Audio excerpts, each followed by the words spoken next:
What's up, guys? EJ here, Breathing Fantasy Football. Literally, we're going to look at week 9. A lot of people say we are halfway through the season. No, we are not. We are a little over a quarter.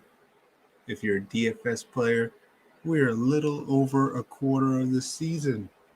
Man, it is so great to finally be here. Week 9, looking at some unique plays this week. And man, I was just going through, looking at it for about, not at all today. I didn't look at any DFS really today at all. I chatted with a few friends, but that's how I roll, man. I'm not sitting here researching. So, hey, we're going to start in about 5-10 minutes. So if anybody wants to jump on, hey, we'll start soon. You know, this isn't a serious stream, just here having fun. We're going to look at some lineups for week 9, DraftKings. So let's get it, guys. I hope, hey, we're going to hang out 30 minutes, hour max. I'm going to do some things tomorrow. So hour max, I'll be on here with you guys. So, hey, I'll see you soon. All right.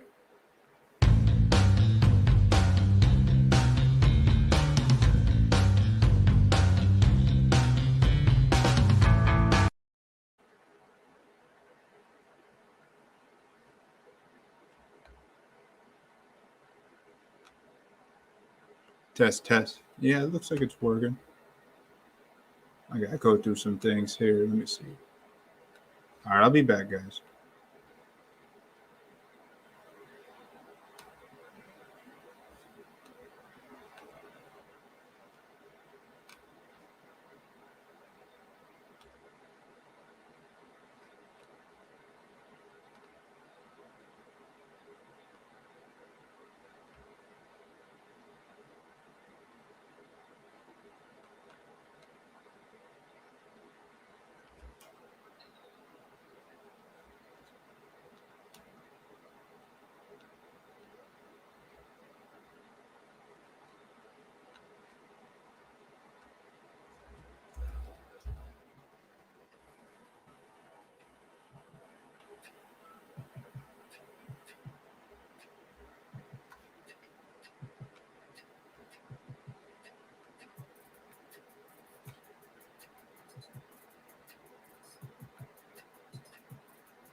Hey, what's up, guys? Hey, welcome back, man. Hey, thank you for being patient.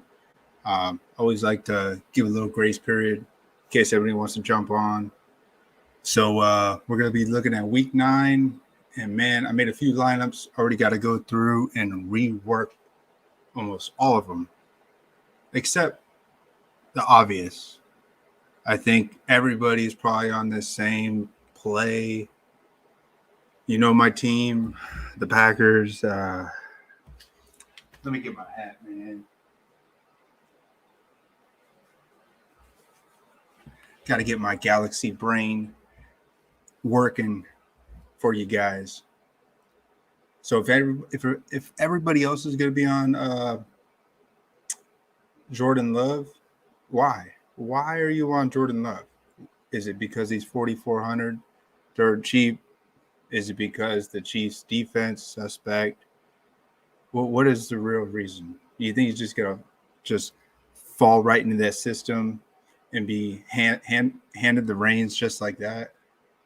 I mean, I like him. I think he's going to do everything he can to just prove that he could be part of the team. I think that's what this is. He's not going to go out there and try and ball and throw 4 touchdowns. I mean, if the Packers are down double digits throughout the game, yeah, he's going to have to make some plays, do some audibles, whatever you call that. I don't know what that's called, man. I'm not a researcher, man. So if you guys are on here, be like, EJ, get to it. Let's look at some lineups. Yeah, sure, of course. But, man, we can't ignore that Jordan Love is, I think, the most intriguing chalk option. I don't even think he's chalk. I've been looking at some of these things. I've been talking to a new good friend of mine, Cha Cha. I saw his paper. He don't even have him as chalk. I saw Fantasy Labs. They don't have him as chalk. They have him at 6% projected ownership. I don't know how accurate this is, but hey, they don't have him up here with Lamar Jackson. So they're saying if Cooper Kupp can smash the Vikings, Lamar's going to smash. I mean,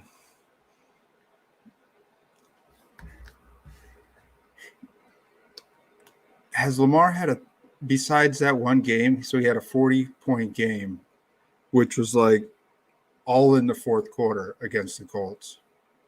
So we just saw Josh Johnson light up the Colts. I mean, I don't know, man.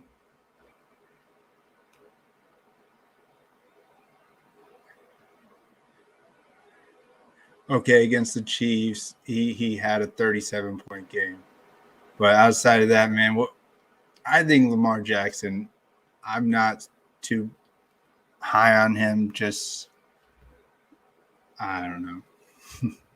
I don't know, man. I haven't done any lineups with Lamar. I like Bateman. I'm on the Bateman and the Quez Watkins. I'm still on that train. I still am, man. But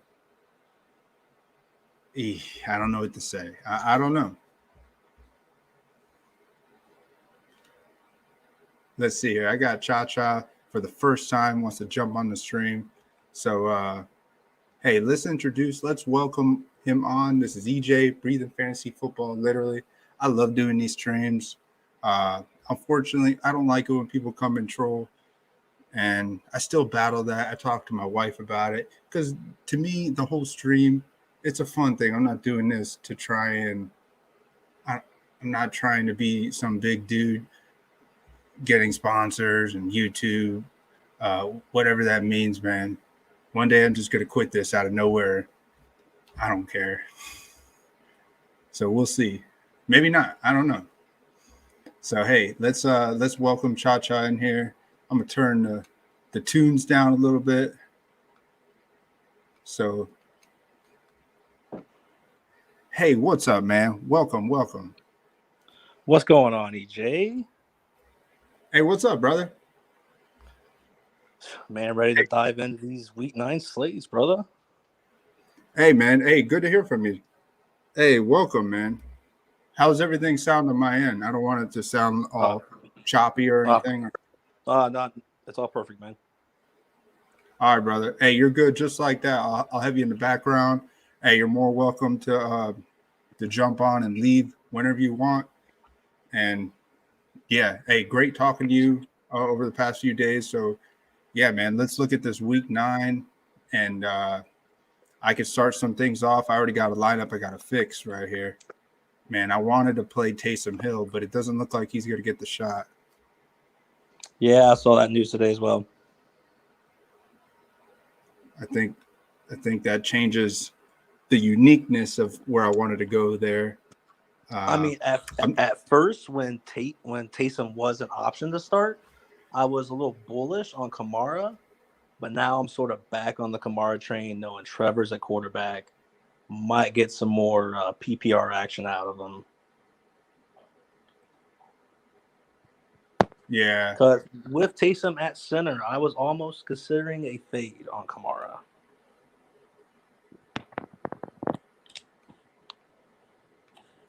Yeah, I don't know, man. I don't like Simeon at all. Simeon has no fantasy appeal.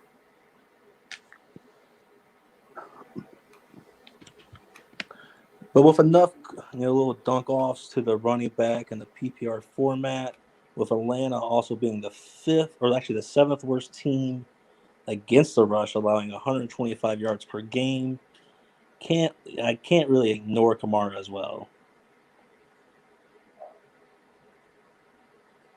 No. Which I'm with you on the Jordan Love thing. You can't ignore him, for 4,400. But I me. Thought he would, yeah. No, go ahead. I thought he was going to actually carry more ownership than the reports I'm seeing for Jordan Love. Dude, I'm a contrarian player, so if everyone's playing Love, I get scared. I think that's not where I want to go now. If people are hesitant about playing him, I step back and I think, well, fuck, I'm gonna pounce on him then. Like, I don't know why I think like that, but that's just there's also reason to believe, like, is he just gonna come in and be more of a game manager? Are they gonna have probably a 60-40 run approach? We saw what they did with the Cardinals, man. They put AJ Dillon out there a lot, so I don't know what to think here, really. I gave you my thoughts on we don't know where Love's going to go, and he also can run, man, so who knows what can happen. Mahomes he's gonna break out of this funk somehow. I hope it's not on Sunday against the Packers, but Mahomes is gonna break out of this funk.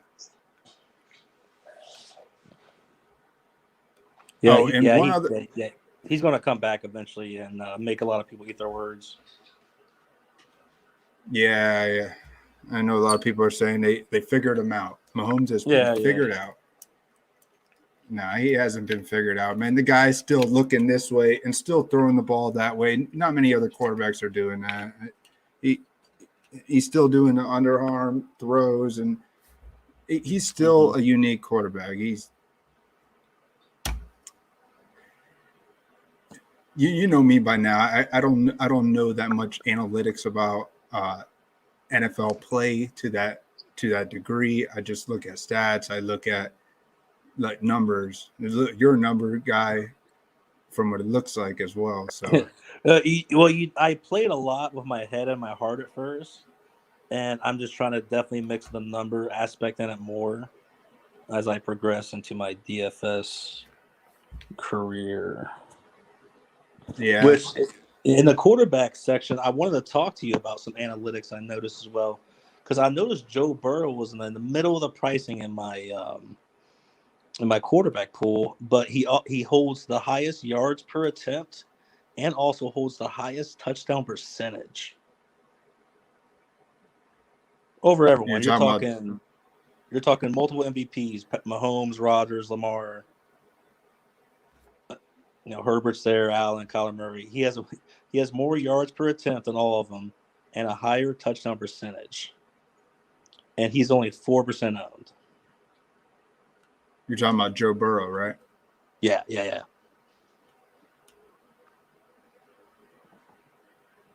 So I feel like he's definitely he's going under the radar, and he's popping up on the radar in terms of analytics. I wanna look up the stats on teams that lose to the Jets and how well they do the next week. They should just like destroy any team that they face. I know that's not really a stat, but that's the way I think. Like this guy has to think, how the hell did I lose to the Jets? Yeah. How did I get outperformed even though I don't control what Mike White does? This guy has to think he's a better quarterback than Baker Mayfield. I mean, in the whole Browns debacle, are they just gonna are the Bengals gonna have a lot of time of possession here? Is he just gonna just be a smash spot? Especially with 4% projected ownership, I like it, man. I mean, his price is a little too high than I normally want. He's been hovering around that 7K now. What's going on, Benzie? I just saw your comment in chat. Thanks for stopping by. Oh, what's up, Benzie? Is Benzie a friend of yours? I don't recognize him in the stream before. Yes, sir. Hey, what's up? I told him where the content is. Oh, all right, cool, man. Hey, welcome, Benzie. Hey, this is ZJ here. I'm not a serious streamer. I set lineups, I BS. Every now and then I'll have someone pop on. And mostly you guys that jump on, you guys know your stuff. I'm kind of like a moderator. That's where I feel that's where I'm more at. I could set things, but I'm more of a background guy. And I don't see anybody else just setting lineups on the stream. So that's why I got into it, trying to do it for fun. And I've been doing it a long time. But always recreationally. This is the first time I've been learning these charts and trying to. Do you use Fantasy Labs, or are you aware of some of these optimizers and things like that? Yeah. These things, man, they're a headache for me to figure out. But I peek through them, and dude, I got to give you a shout out.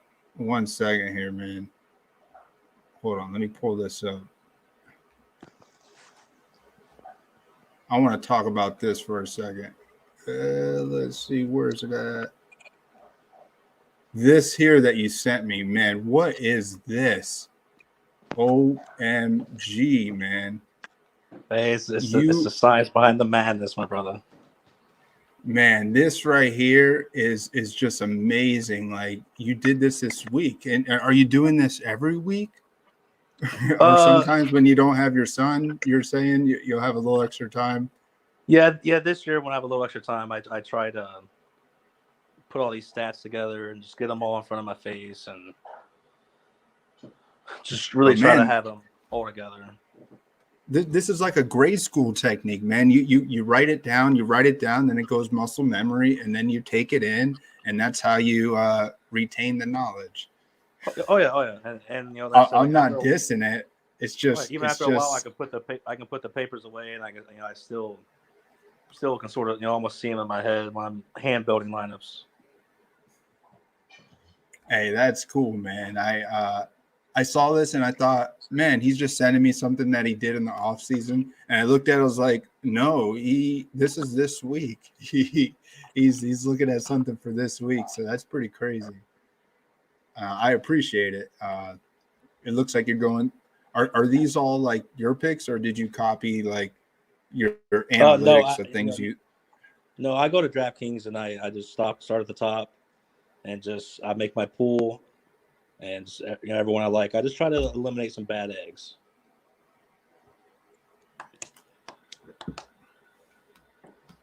I see. So these are quarterbacks that you like, and your running backs that.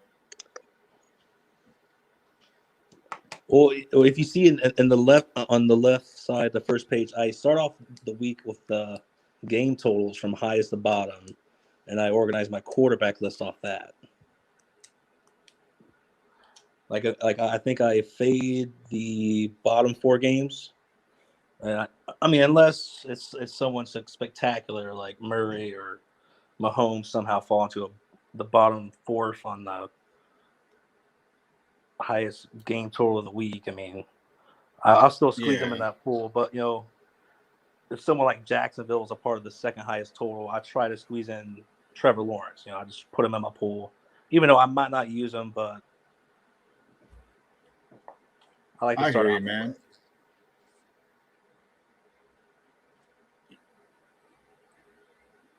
Yeah, I mean, I like looking at this. It's just good to see. But these ownership projections, are these your thoughts, or did you get these just based on, because DraftKings doesn't show this. They don't show what No, projections. I what's Arsenal had free projections today going on Friday actually. Mm, that's cool, man. I respect the hell out of those guys. Those guys got a legit Yeah. business, and Oh yeah, yeah. They definitely do their homework. yeah, of course they have to, man. Yeah, yeah.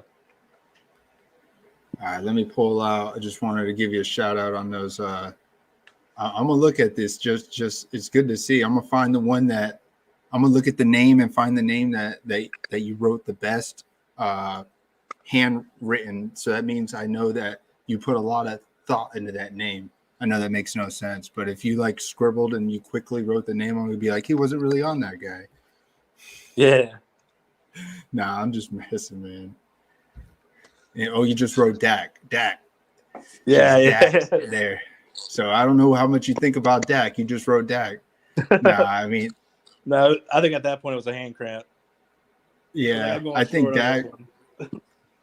But then again, I start to name quarterbacks, and I start to go back to my thing is, and I don't like, I don't know. A part of me knows what I want to do with the stream, and I'm I'm just not so big on naming players and be like, yeah, they so and so has this potential this week, and but yeah, if we're gonna put them in a lineup, we could definitely talk about it like that because I feel personally there's no reason to talk about a player if they're not going into a lineup that we're making. Like it makes no sense. I don't make any lineups that don't have potential optimal value.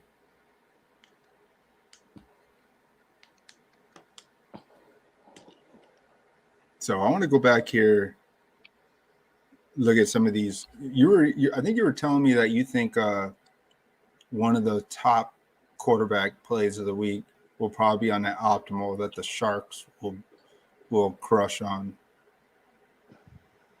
Like Yeah. I was Josh. sort of going back to the Mike White, sort of taking the slate down last week. I feel like the public's going to want to try to repeat the history because you got Jordan Love's an option. This Tyrod Taylor's back in action. He's an option now, which I find that Houston Miami game, it should be a blowout. Like both of those defenses are horrible. Like Miami allows the most yards in the whole league. Houston's number 3, and both of them are just horrible in passing and rushing allowed.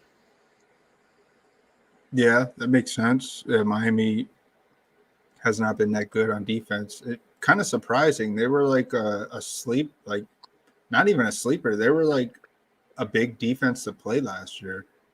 Oh yeah, They took down a lot of slates on defense. And somehow Tua, from a fantasy perspective, he's not looking bad.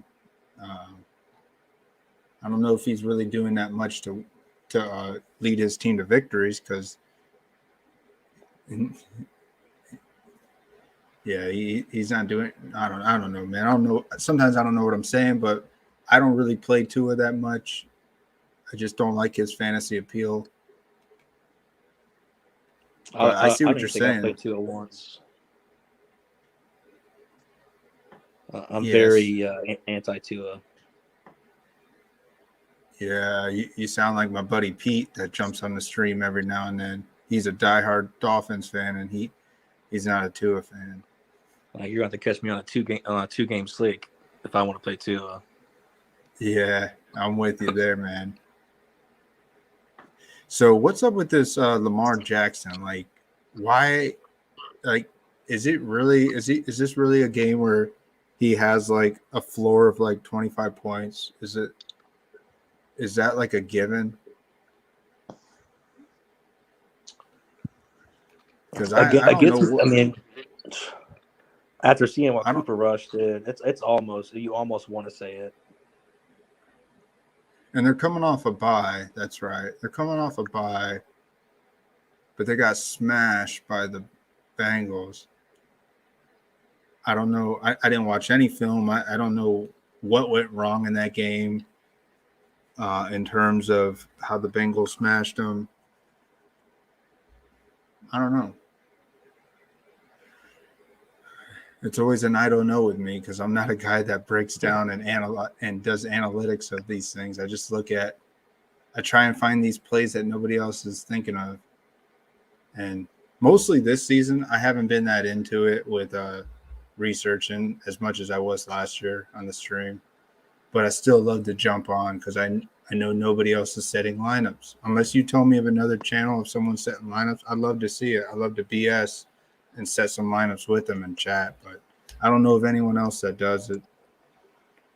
And that's why we're here, man.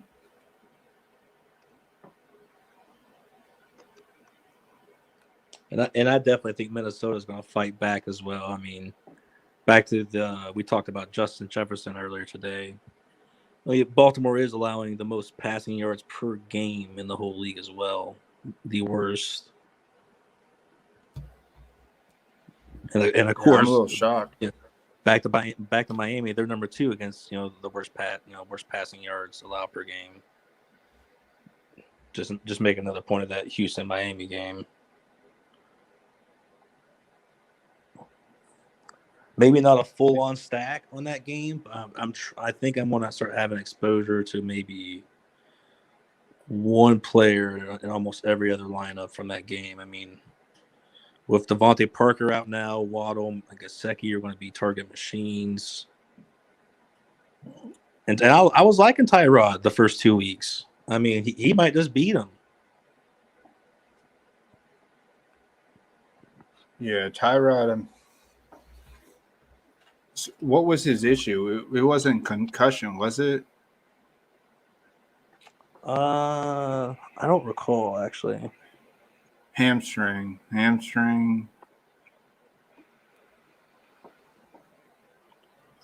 don't know, man. I don't think I'm going to play any Tyrod Taylor.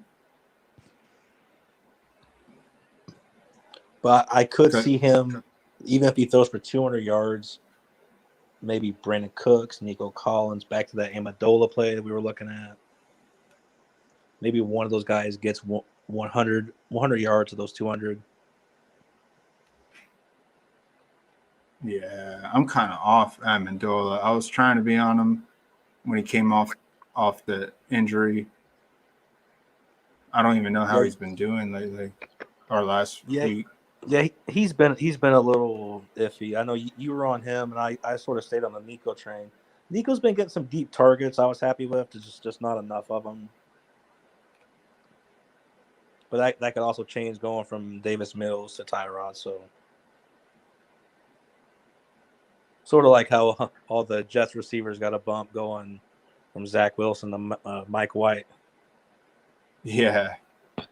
That's so crazy how that slate, another slate where a backup QB comes in and a few guys take down the showdown.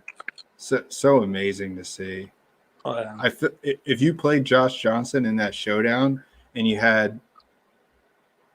you had Josh Johnson in that showdown, you definitely cashed in like the top few percent. Especially if you played more, and that was just crazy because I was watching. I was like, man, these guys are so lucky to have one of their useless lineups just take it down. Like first, second, third, fourth, and fifth were all not shared. They weren't shared at all. They all took those down. So I was really glad to see that. Man, Brandon Cooks. What's I wonder what Dolphins' price is on defense. Probably like $3K. I was also looking earlier. I was just curious who the cheapest wide receiver 2 was on any team on the slate, and immediately I came across Miami and they won the prize. Oh yeah, with Preston Williams. Yeah, Preston Williams, and who was the third? Mac Hollins, he's more built like a tight end, but he's I would say I would say Albert Wilson. Yeah, I was gonna say I think isn't he a good receiver? I mean, Or did he shine a little bit? not really. I mean, maybe he did a year or two ago. I don't think he Yeah, played at all last year. it wasn't nothing too recent. At at one point, him and Chris Conley were on the Chiefs, and they both sucked. They weren't fantasy relevant at all. I don't know if you remember that or not. Yeah, I remember Conley. Yeah, Albert Wilson was on the Chiefs. He was not fantasy. He was just as bad as Conley was. But man, I don't think you were on my show last year. I was telling people to start Lynn Bowden when he was 3K, and he caught like 7 balls for no touchdowns. It was a great play.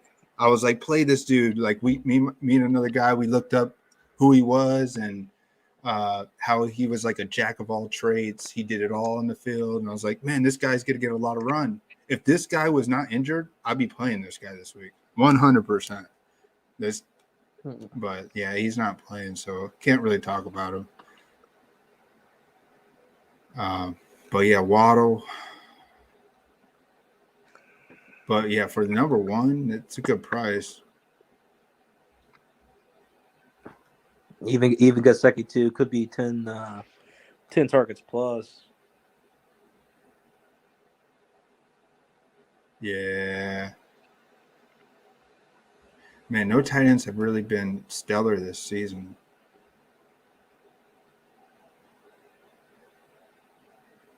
I don't know what to think of this game, man. I feel like there's a reason this game's not really hyped that much. And what's wrong with Tua? Tua's questionable tag. Is he like going in this game, finger ribs, has some swelling on his throwing hand, on his finger, but he's been playing through it. Yeah. I don't think it's a full on game stack with like maybe like a quarterback and 2 pieces and a run back. It might just be a one off. Yeah, Like I think we're reaching.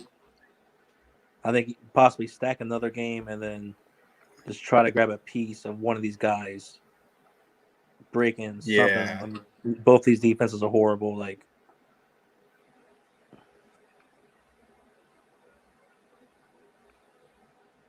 Speaking of defense, I know this defense is horrible, but I want to see how much they're worth. Falcons D 2,500. Because with Trevor Siemian playing, I don't like Falcons D really, but man, they contain the pass pretty well. It looks like they haven't given up a 300-yard passer, but the rush defense suspect. I don't know. I know a lot of people say to punt defenses, and I always want to find a good defense. I don't believe in that strategy. I don't know what your thoughts are on defense when you play defense. This is our first time talking, so I don't know where your head usually is outside of some of the comments you may make in the chat. I'm sort of I try to aim for the middle of the pack unless I really see a cheap defense that's not carrying high ownership that I like. Like Kansas City Chiefs, I think is going to be the number one owned defense this weekend. And at 2-3, I mean, I don't blame the public for going to it, but with that high of ownership, I probably won't be a part of it. That's crazy. I'm looking at it. It says 30%. Yeah, What? that's buck wild, man. I mean, from a fan perspective, I know Arrowhead Stadium is one of the loudest stadiums for a rookie quarter. I mean, Jordan Love's not a rookie, but he technically, I guess they'll say he's a rookie. His first start on the road in Arrowhead Stadium. Packers won there 2 years ago. I don't know. I mean, either way, I think defense. It's about luck. I mean, you need him to get a touchdown, and if people are going to be that high owned on him, I will take my luck elsewhere. Yeah. I told dude, what is 49ers D like? I heard Kyler Murray's gonna be out and D Hop's gonna be out. Yeah. I'm What is all the over price the on that? Niners defense. I can see the Cardinals sliding after that heartbreaking loss. Maybe not Does that sliding too say? many games. Does that say 2,800? For 49ers D, yeah. Yeah. I originally didn't have him in my pool because that Kyler Murray news wasn't. It was looking more optimistic early in the week. Even with Kyler Murray playing, man, they only allowed 17 points to the Cardinals in Arizona the last time they played. This is a big game for the Niners. I see them holding them to 17 at most again. I like 28, and they can get a couple sacks. Who is Kyler Murray's backup? I don't even know. Ooh, that's a good question. I mean, no one's even talking about him. Let's see here. It's got to be is it Brett Hundley? No. Colt McCoy. Yeah. It's Colt McCoy? Yeah. No way. I didn't know this guy still moved. Like, I didn't know he was still around. Yeah, I thought he was on a broadcast station somewhere.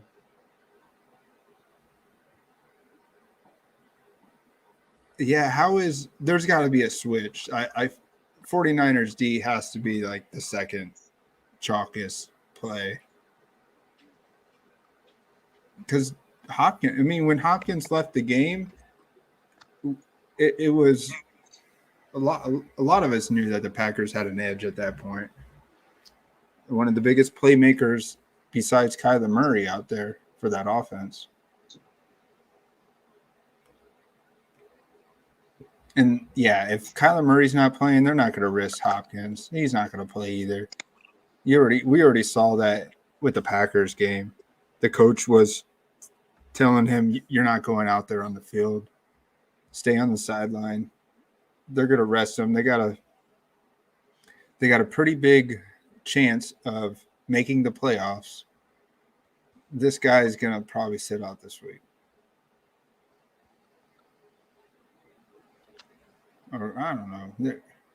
Or he's going to be on a snap count or snap limitation. Yeah, I did actually see he was 1% owned. And AJ Green is on the COVID list. Oh, I know. I was so excited to play Christian Kirk and Rondell Moore if he was going to be out, and then that Kyler Murray news broke my heart. Man, this feels like a lock for the Niners defense. It feels like a safe play. So that sounds scary when all these things look like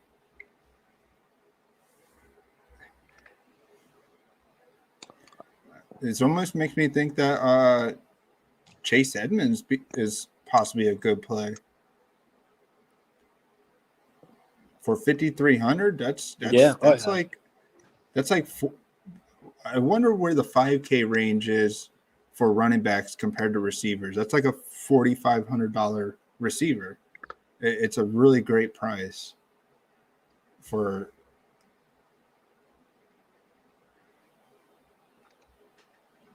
Because if these guys are behind, which it looks like they should be behind, I could see Edmonds on the field more than Connor trying to make a play with backup quarterback, with Colt McCoy doing a lot of checkdowns. This guy can catch like 7 or 8 balls on Sunday, man. Oh, yeah, he has 5 red zone targets along with Eckler. So he's getting passed to in the end zone as well. And like we brought up today with the inexperienced quarterbacks or just backups, how they can do really quick think offs to running backs. Sort of how Mike White did last week to Michael Carter. I know. That was kind of fluky because the other running back, Ty Johnson, did pretty well too. So that's kind of interesting to see. I didn't see how he got injured. I heard it was like a forearm kind of freak injury. That kind of sucks, man. But Josh Johnson coming in there, it's crazy. I saw the end of the game, and Josh Johnson was basically in tears because he wanted that game so bad. That was his one opportunity, one last hurrah. Because we know Josh Johnson's been in this league for like maybe 10 years now. That was his last hurrah to show that he's still capable of being a backup. Maybe he wants to be a backup on a good team. So I think he might have earned it. Looked pretty good. But, man, after talking about Chase Edmonds, just us galaxy braining that, thinking about it, I like the Chase Edmonds play. I'm still thinking about what I want to do setting this lineup with you because with having you on the stream, we're going to make a lineup together. I kind of like I like doing that, kind of seeing where both our heads could be at and see if we can find some unique builds. And you can do something in your off when we're done talking. You can set some lineups. Maybe I can give you some thoughts on some players as well. Oh, for sure. But, man, to go back to that Jordan Love, I want to put him in this lineup. I just want to see, and I want to show you. Do they talk about Daphne at all in here? I wonder what they say. I don't know why I wasn't telling you about this guy. I like Daphne more than I like DeGuara. This guy, I know it's a guy that's probably best left for showdown, but I don't know how much you like playing dirt cheap $2,500 tight ends, especially with a huge unknown. This guy's gonna have like 0.005% owned. No one's starting this guy besides me. But this guy sees the field with he's all over the field, man. And I don't know what Aaron Rodgers loves him. He threw a touchdown to him in week 16 last year. With Tanya now, this guy is not a bad player. I mean, he's like a young Mercedes Lewis. He's a stocky guy. But you can't help but think one of these tight ends, besides Mercedes Lewis, is going to get some action against this Chiefs defense that just gave up 2 touchdowns to the Giants. Yeah, I do like the cheap tight end play. I think some of my favorites would obviously be Albert O that we talked about earlier, and I'm starting to like Tyler Conklin more this week.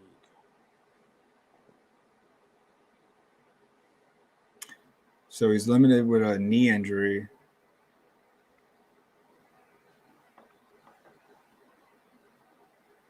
Yeah. I know he's a popular cheap tight end play for the week. Yeah. And that's where I start. That's my biggest weakness in DFS is once I start to feel that everybody else is on it, I don't like it no more. Yeah. I don't. It's just a thing that I have. I can't control. That's just how I am, man. So once I see that everyone's on the Albert O, and I think like, man, is he really going to do it? You know, I've been a huge Noah fan, and just I've watched Albert O just vulture so many catches from him, and he looks like a good receiver in terms of like in tight ends. Yeah, I saw him catch a touchdown last year. It looked pretty good before he got injured. Yeah, you could tell he's a receiving tight end for sure. Oh yeah. He's a lanky guy, but I don't know. what to think of this, man. The Cowboys, I don't know, man. Their defense isn't as bad as it was last year. I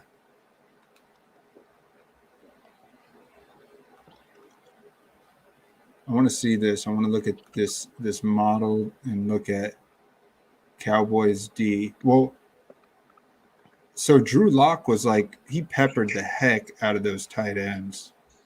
I don't know how much Teddy Bridgewater has made Noah Fant look this year. I haven't really studied any of that. No way. Let me see. Raiders. Let's look at this.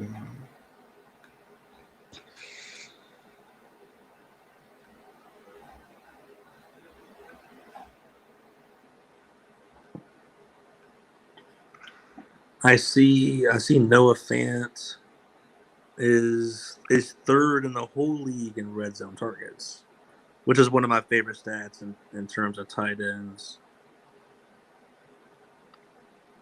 That's a good stat. That is. Surprisingly, Ricky Seals-Jones is second with 10. Wow. Well, Heineke just he airs that out a lot. So tight end. So throwing the tight end is definitely a Denver game plan in the red zone, which is another check mark that you want with your cheap tight end option. But are they going to get there, man? That's the thing. Yeah. With Dak playing, with the Cowboys maybe chewing up a lot of clock. I know Judy's back in the fold. Yeah, Judy's they back. Almost got all. Cortland's raising some eyebrows. It looks like the Dallas defense has not given up that much points against the tight end spot. 14, 12, 11, and 4 on their last 4 games. Their biggest one was against the Bucks, and that was with probably Gronk early in the season. That was week 1. Yeah, I remember that week 1 with Gronk. And the Eagles. Yeah, I don't know, man. I don't know how much I like other cheap tight ends other than Albert O. And I'm not trying to find a reason to hate because it's a chalk tight end play. I just don't think I'll be on it. Yeah, another guy, he's what, 27% owned? That's nuts, man. I like Tyler Conklin more. For sure. And Waller has to be back and ready to ball. Yeah, him and Brian Edwards I'm liking a lot this week. And Renfro. I'm a huge Renfro fan. If there's anything watching game film, Renfro has improved his game like tenfold if you watched any of the games. Some of the primetime game, that one game where Brian Edwards almost scored a touchdown, but he was down at the 1-yard line. That game I was watching Renfro, and I really like what that kid has. He's more like a possession. He's not a huge fantasy appeal, but he's a good receiver. He's going to get his. Maybe the opportunity will happen now with Ruggs out of the off the team. Goddard, Waller, Gesicki.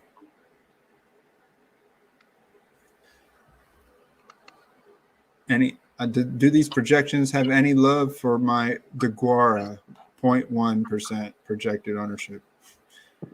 That's crazy. Of course, man. I'm not hating it.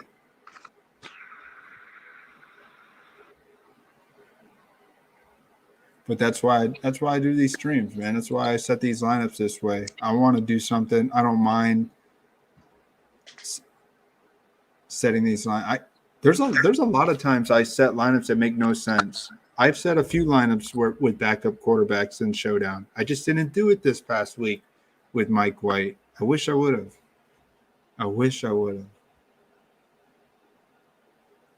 But it's just a luck of the draw.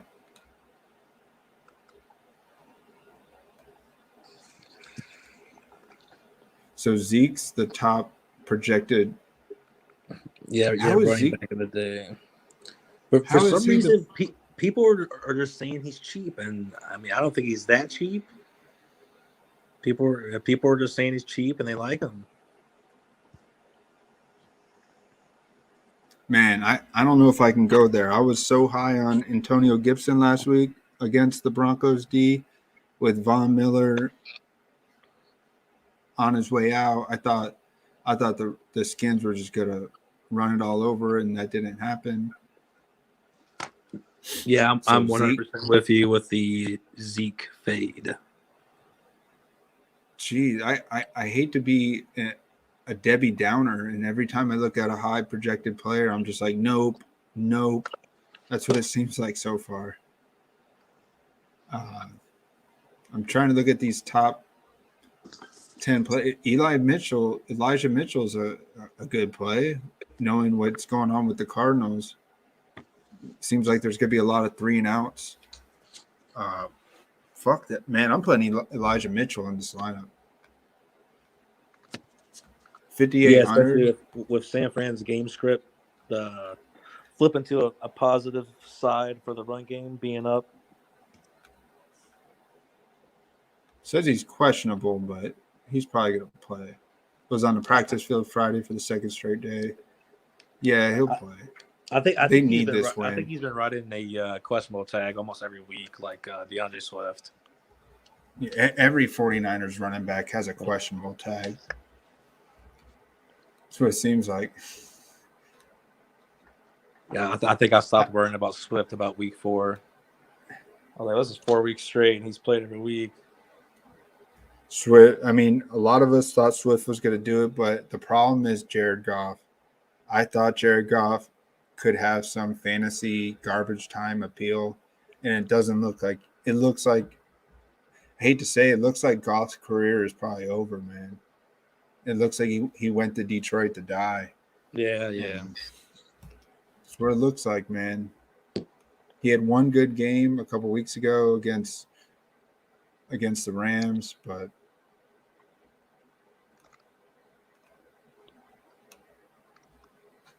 where's Aaron Jones? Projected ownership 8%.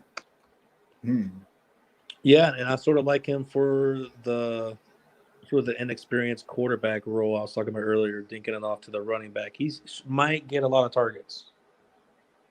There's a lot of quick dump offs. There's Jordan Love trying to get the first down, do his job, move the chains. Of course.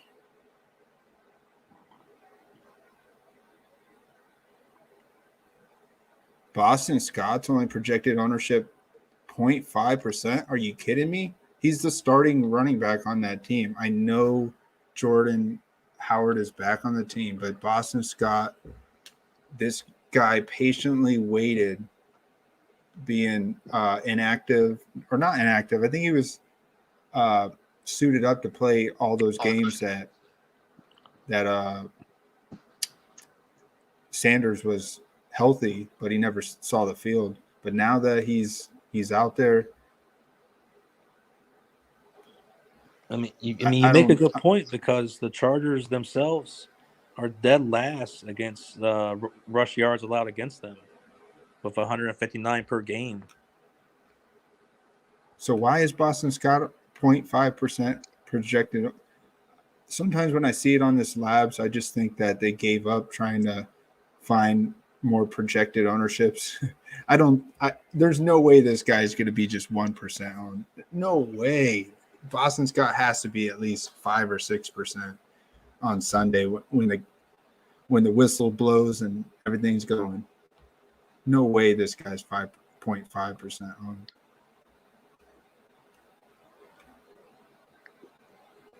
He only saw half the snaps.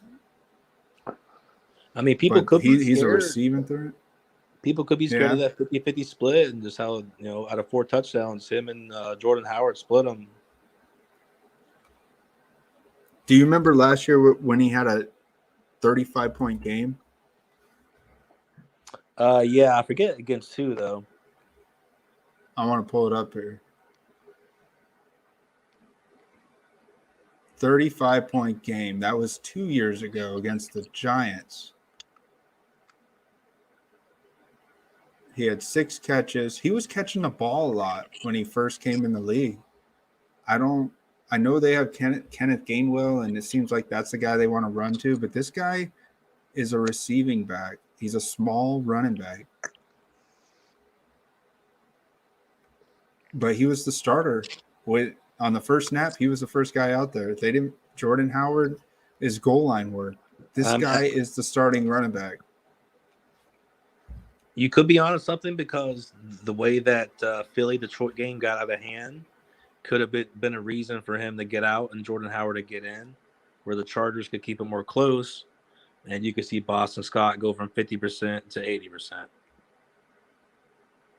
And the way I see it, man, is this is Boston Scott's time, and Gainwell, he's taken Boston Scott's old role. I think Gainwell's barely going to see the field again. My buddy said, "Do not touch Gainwell" last week, and I was trying to tell people don't touch him, and I didn't touch him at all. I think you told me you were firing him, and I was like, man, I'm going to go with my instinct here.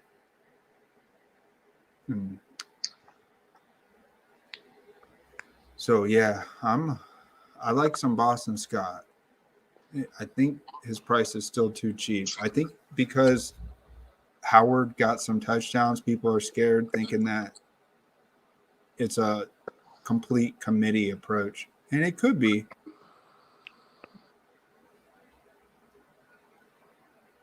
But man, I'm running back. I'm still rolling with Diggs back in this week with Cole Beasley kind of limited. I could see them not pushing Beasley as much on the field.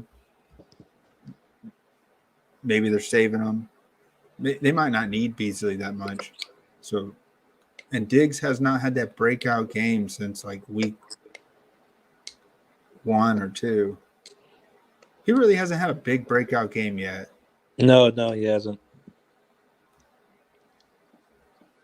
Nah, he hasn't had a breakout game yet. If you consider week 6 a breakout game, nah, he hasn't, man. I'm waiting for that 37, 38-point game that he had like 3 or 4 of them last year. Okay, so on this lineup we're pretty cheap duo running backs and a cheap Jordan Love. So we have a lot of money to spend here. Yeah, I may pull Love out. That's my security blanket. I think there's no way Love gets you less than 15 points. No, and I know that's not good to take an optimal lineup. But dude, when I almost took down the 100K, the $3 entry, take one guess who I had at my starting quarterback. He was on Washington. He was on the Washington football team. And it was Dwayne Haskins, and he got me 19 points. And I almost took down the slate. I almost took it down with him. I got 255 points with Dwayne Haskins getting me 19 points. I think he got 20. He got 20 points. It was no more than that. But yeah, Love and Haskins was like 5K on the dot. So Love is 4,400. I see him having a floor of like, I see Mahomes having a good game here. So if Mahomes has a good game, Love has to do something. They're not going to put Blake Bortles in this game at all. This is Love, ride or die. You want to hear my thoughts of what I think about the Packers? Shoot him. I don't know what you think about the whole Aaron Rodgers saga with the COVID and saying he was immunized. or he was vaccinated. I guess he worded it in a different way. I feel like the Packers, the management, knew that at any given week, if Rodgers tested positive, this is our chance to see what we have in Jordan Love without having to bench Rodgers, without having Rodgers injured, without having to risk that much. And Rodgers may just be out 1 or 2 weeks, and then he gets to come back in. And Rodgers isn't really injured. I mean, hopefully he doesn't truly have COVID or have symptoms or is sick. You know what I mean by that. Yeah. So the management wants to see what they have in Jordan Love based on the whole Aaron Rodgers offseason, with what happened with not knowing if he wanted to stay or be traded. So this is their chance to have Jordan Love go out there and see what they got. That's what they want to see. They want to see this guy play in a meaningful game, and they get their chance. The Packers management, they want this. They really want this, man. I mean, it makes sense. I mean, it's Rodgers' last year with you. Well, I mean, why just ponder all season if this guy has any talent? Put him in a game and see if he has any talent. And this is the best case scenario, a COVID situation. They talked about, they knew that Rodgers wasn't vaccinated and would miss a game based on the NFL policy on COVID. They knew that, man. I don't know what any news media has said about it. I don't go there and start researching it like that, but that's just my first gut. That's what my heart was telling me as a Packers fan. Us Packers fans, we want to see if we can have a trilogy. We want to see if we can have Brett Favre, Aaron Rodgers, and now this is our chance to truly see if Jordan Love can do it. Because in 2007, I remember this game. I was overseas in Iraq, and I was watching. I was like, holy shit, Aaron Rodgers is going to come on the field and play. Brett Favre is injured. We get to see him in a regular season game, and he did okay. He kept it competitive, and he showed enough. Against the Cowboys, they put up like 20 points or something. I remember that. And then guess what, man? They told Brett Favre that this is our starting quarterback moving forward. If Love comes out here and gets like 3 or 4 touchdowns and somehow gets a win, or not even 3 or 4 touchdowns, if he somehow moves the ball down the field and looks like a capable quarterback, man, this is what they want to see. They really want to see this. So I think this is Love's chance. I was watching his press conference on YouTube. I follow the Packers on YouTube. That's what I do, man. I watch his press conference. He's pretty confident in what he says. He's just basically like, yeah, I'm ready for the opportunity here. I'm a little shocked, but I know that because another Packers quarterback got COVID. We got another guy, a third string guy got COVID, and then Rodgers tested positive. So I'm a little shocked that Love didn't test positive. I'm glad that he didn't. I really don't want to see what we have in Blake Bortles. I don't care about Bortles. As a Packers fan, I don't care at all. I got to see Blake Bortles play in person when me and Blake Bortles, we went to UCF at the same time. Oh yeah, I wasn't. Yeah, I went to UCF. Just I went to a few games, so I got to watch a really cool game. I got to watch UCF play Louisville, and if you know who the quarterback for Louisville was at the time, was that Lamar? Yeah, I got to see Lamar play in person. It was kind of cool, man. But outside of that, I think this Love play, I'm highly shocked that it's not a chalk play. I'm very shocked that everyone is jumping train and thinking that the Chiefs D's just going to wake up, which they can. It is hard to play in that stadium. They're going to be out there roaring and trying to get Jordan Love off his game. That's what you have to do when it's your first time out there. You got to make this guy feel the pressure right away. but for 4,400 for a projected owner, for going into, he's gonna have all the weapons besides Bobby. And I mean, I hate to say it, man, but Bobby is a product of Aaron Rodgers' system. He's Aaron Rodgers' friend. He, I don't know. I don't know. Even if Bobby wasn't injured, he may not be. He may not have been a good play for this week with Love in there. So I think with Adams back, that's a huge security blanket. And I think the Packers have one of the best rushing combos, healthy running backs right now. I don't know if you know how big AJ Dillon is from like a I don't know how much film you've watched of him, but he's a big guy, man. He's a good running back if he given opportunity and if he doesn't fumble. He looks stocky. Yeah, he's big like Derrick Henry. He really is, man. I'm just thinking here. I digress and start chatting. If you're really about this Jordan Love play, I think the bigger galaxy brain play would it be to tag Aaron Jones along with him.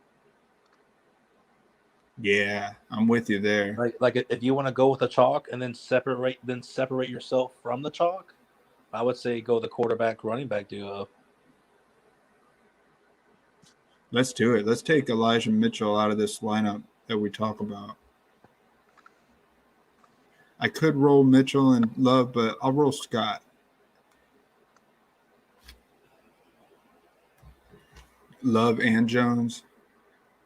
I like that combination. I think Adams can have a good game, but 80, I mean, I don't see 30 points from Adams. I see 18. 18 from Adams for a ceiling, maybe. And that's not enough.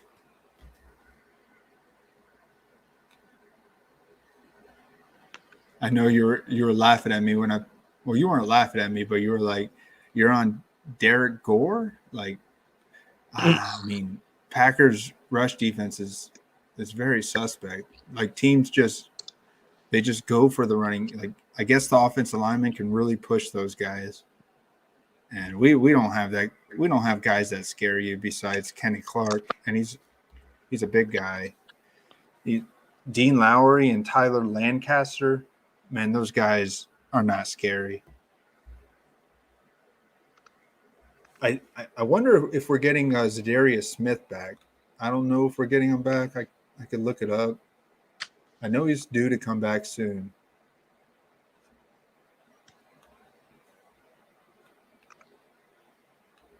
I think I saw the Packers getting somebody back.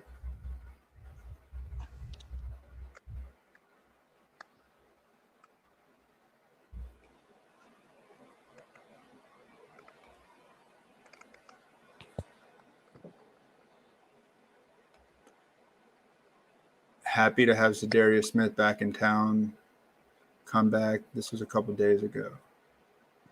I don't know if he's coming back though. But yeah, having him back. And we got that one guy from the old Texans player. Merciless, I think his name is. But one of the best Packers linebackers, hands down, is Devondre Campbell. I don't know where this guy came from, but this guy is all over the field making tackles.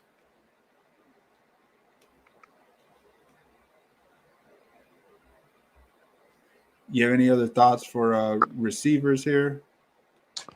I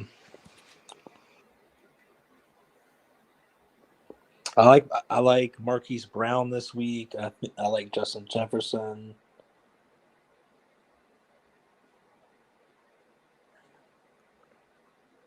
Yeah. You got Jefferson. He's low owned. I mean, in Baltimore, like I said, number one pass yards allowed, like allowing 296 yards per game through the air.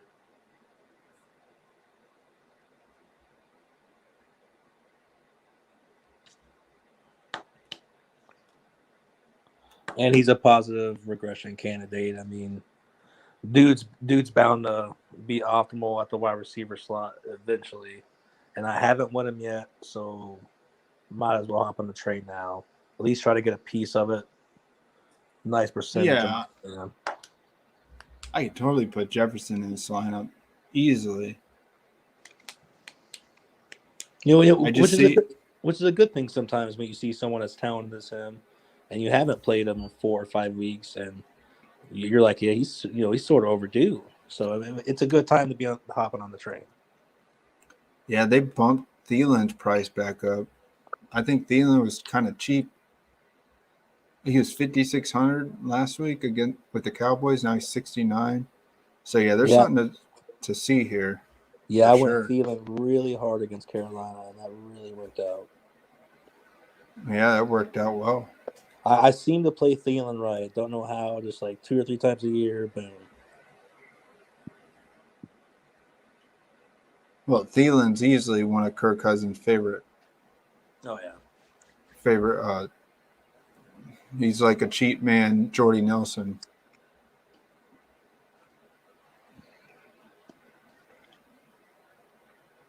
And then like I said, Marquise Brown too. He's shocked me on how good he's performed this season. I mean, I swear he's in a contract season. He's doing so good. He must be. No, can he be? I think he's only 3 years in the league, right? He actually might be. Yeah, I don't know, man. I don't know those details at all. You might be right. Contract or not, he could be looking for an extension. But between price and analytics, he's in a really good spot in my wide receiver pool. Is the infamous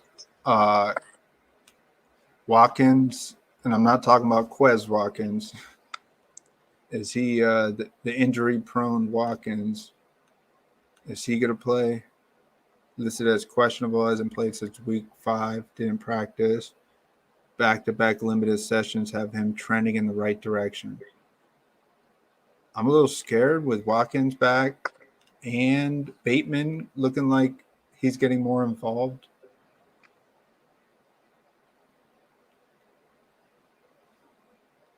And it looks like the 6K Hollywood Brown is a good play. The only thing I have with this lineup, if we're going Love and Jones, we have to have 1 or 2 Kansas City plays. We got to have Kelsey or at least Hill. It only makes sense, wouldn't you think? Yeah. Let's throw Hill in there. Hill.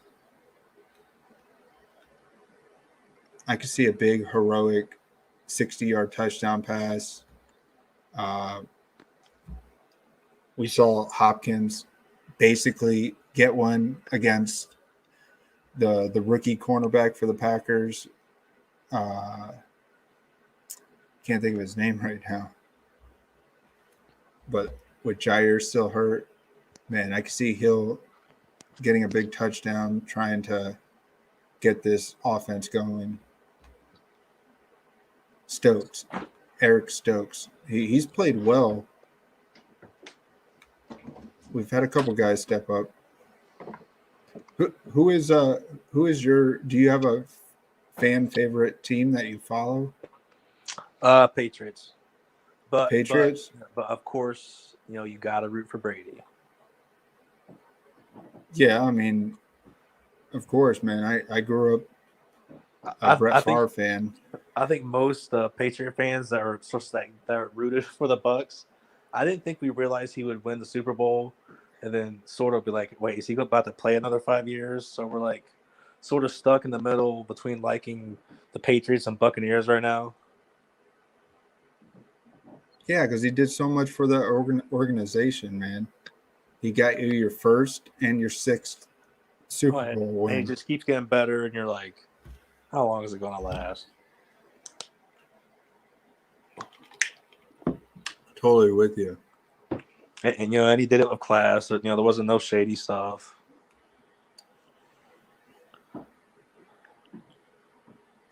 Definitely.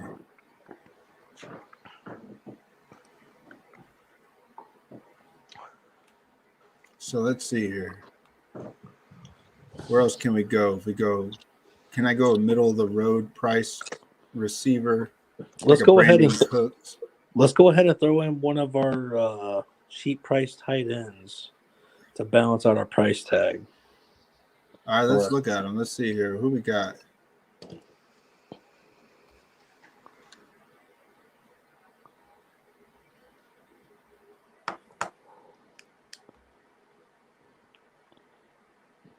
You said you agreed with that Tyler Conklin play with me? Oh, definitely. I like Conklin. Those 3K tight ends are always sneaky plays, man. And it could fade the Albert O ownership. I'm not a fan of Tommy Sweeney. He just doesn't look like a good receiving tight end at all. Yeah, people are hoping that he's going to be the new Dawson Knox. No. I don't think that's a role that he's ready. Dawson Knox waited like 3 years to finally be that guy, and then he got hurt. So,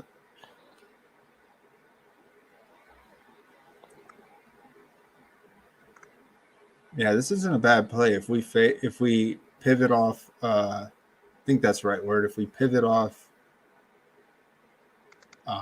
Jefferson, Conklin looks good. Yeah, so let's throw him in, and we'll just see where we're on money future wise. Oh, we got a lot of money, man. If you want, you can throw in that San Fran defense as well, real quick. Oh, definitely.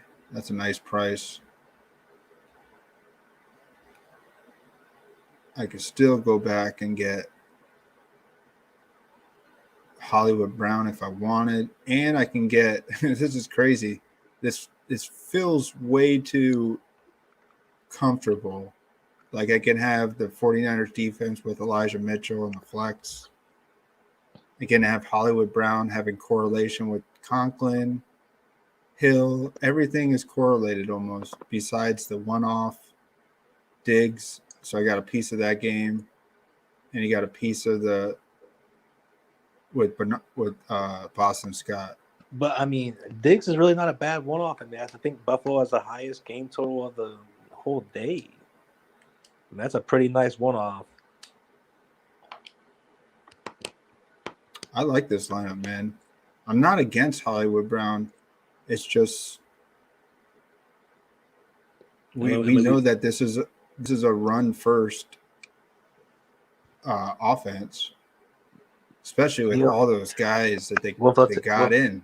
With Latavius Murray out, I know he got down or put to doubtful today. Oh, is he out? Cool, that's good to know. So I was like, man, I was just looking at like Devontae Freeman, Le'Veon Bell, Tyson Williams. I mean, it's not too scary.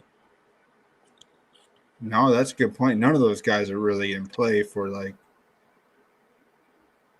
No, yeah, I can see why a lot of people are on Lamar Jackson. It looks like he's gonna have to do it all. Yeah, so that makes Hollywood Brown look like a good play. I kind of like it. The Conklin, I don't usually go there, but if somehow he can get some of the goal line or the red zone scores, that would be nice.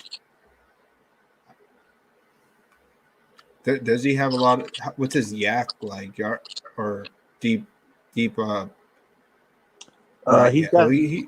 a couple deep balls. He has 141 yards after the catch this season.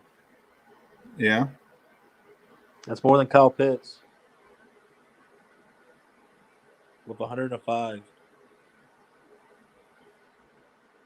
More than Darren Waller's 122. I did see that one catch he made against the Cowboys. I think it was in the first half for the 31-yard catch. So So it's up, for a cheap tight end. I mean, obviously, he could take the ball the distance. I mean,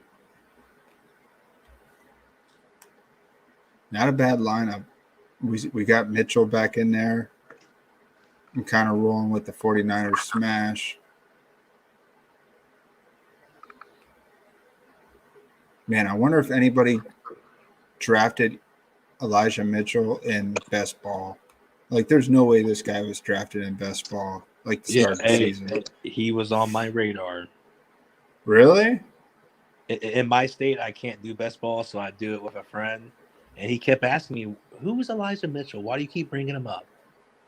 And I'm like, "Hey, he's a rookie." I'm like, if you just look back, just looking back at the years previous best ball winning lineups, I just saw that how James Robinson was so effective. I just knew the chase rookie running backs somewhere between around 10 and 20 was very wise. Yeah, man. I had a lineup in the $20 millionaire best ball last year go to round 3, and I had Bobby Tonyan and James Robinson on that same team, but I didn't go past round 3. I wish I would have.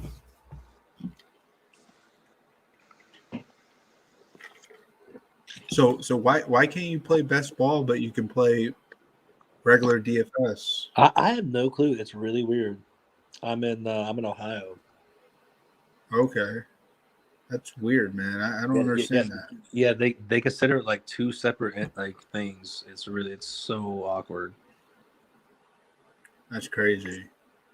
You know what just got passed this past year, and what just got passed that we can bet on in the state of Florida? We can do sports betting through the casino. There's like an app we can download and do it through the Hard Rock. I'm not into that. I'm only into just DFS, but I work at a poker room, man, where I know people talking about it all week, talking about how you can make bets now, do sports book betting here in the state of Florida. So that's pretty crazy that it's now going. Oh yeah. I'll be excited when it comes to my state. Yeah, man. Well, No, that's a really good lineup though, and I like it. Yeah, I like that lineup too, man. I didn't feel like I was showing anything different with playing Jordan Love because I think a lot of people know about him by now. I sure hope so. I sure hope people play him with confidence. I think I'm gonna play now that I know he's only like projected under 10% owned. I think I'm gonna do the mini max. I always do the mini max every week. Do you optimize any lineups at all? No, not with optimizers. No. Yeah, I think I'm gonna do the mini max. I don't know what it does. I pick the players. You see me messing around with it. Yeah. I X out the players I don't want. Sometimes I put in players I will want. Like I'll probably put in like Jordan Love and Josiah DeGuara and say, hey, give me 20 lineups of those guys. I'm gonna do something. I'm gonna put like maybe 100 lineups of just Jordan Love, man. Like if I know he's that low owned, oh, I'm firing him hands down. Yeah, I don't I'm blame glad you. to see that. But I do like Josh Allen a lot. I just don't know who else I'm really on for quarterback. I wasn't really on, but that's why I'm not really. I know I'm not that great of a DFS player because I'm not really on Lamar Jackson, and everybody is. And I really can't see who else here. So Hurts, everybody's on. Hurts has been a very. I wonder where Hurts is in terms of fantasy. He's got to be like a top 5 uh, fantasy quarterback for the season, easily. he's had his worst game of the season against the Lions. He's due to bounce back here. But yeah, all these pricey guys, they're all the top chalk plays. That's pretty surprising. Daniel Jones coming in at number 4 chalk at 5,600 going against the Raiders. Yeah, I see Tyrod's more owned than Dak and Mahomes already. That's crazy, man. If Dak's playing, he's gonna do it. He's gonna do it all. He's not gonna be limited, man.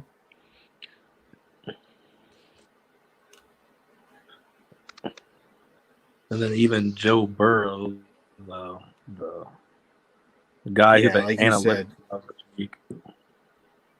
I do like. I hate Joe Burrow's price, but I do like the play. I don't know who's in a bigger mess, the Browns or the Raiders. If I feel like the Brown, I don't know who's in a bigger mess situation. Like I could see one of these teams basically possibly getting shut out, like the Browns or the Raiders. I hope not, but it seems like both organizations are kind of hurting right now. The PR for the Raiders is at a big low. Yeah. And even Cleveland with all the Odell stuff. Yeah. I mean, like who knows where that locker room is right now? Yeah, I'm with you, man. I mean, you're hearing leaks from like people saying Odell was the reason, and people are saying Baker's the reason. I mean, it might be a split locker room. It definitely is. It definitely is. All I see with Baker Mayfield is he's a serviceable quarterback. He doesn't look that great. And then even Odell being close to Landry, does that have any effect? Yeah, because they both were on the same college, right? Yeah. I think they communicate a lot. Yeah, that was supposed to be a big thing. Like Landry hasn't been that. Landry was big in Miami. He was like one of the. Yeah. I think there was a season where he was the most targeted receiver. What do you think about his ownership this Sunday? Oh, it's got to be great. What's his price at? It's got to be in the 5K. I think he's actually I think he's the second cheapest wide receiver number 1 on any team this week. Wow, great point. Here, I'm going to pop up another lineup, but I'm not going to do much with it. I just want to look at Landry here. Yeah, let's look at that real quick. The number 1 wide receiver, that'd be Hunter Renfrow. Yeah.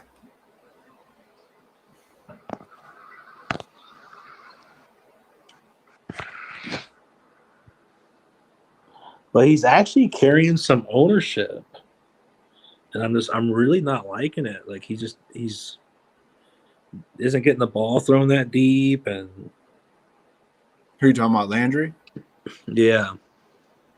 Yeah, Landry didn't do much with Odell out early in the season.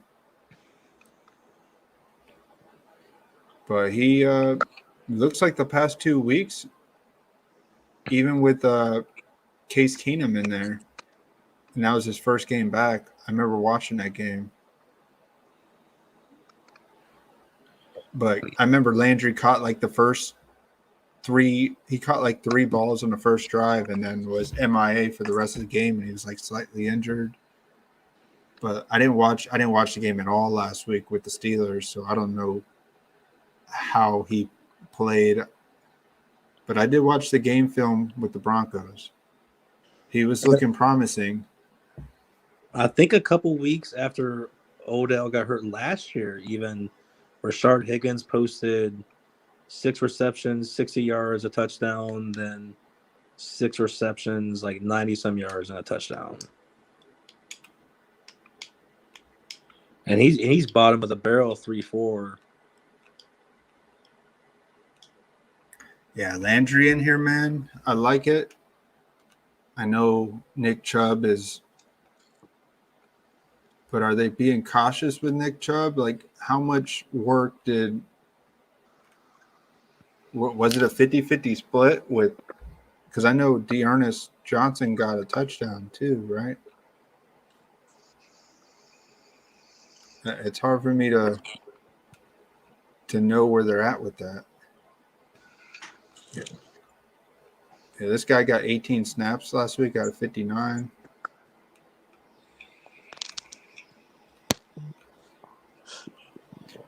So Chubb had he saw 50% of the snaps, basically 55-60%. Yeah, Chubb 56%, Dearness 31%. Week 8. Even Demetric Felton got 15% of the snaps. Yeah, but it seems like if Joe Burrow ends up pouring it on, we won't see Dearness Johnson at all. It'll either be Chubb. That would be Kareem Hunt's spot there.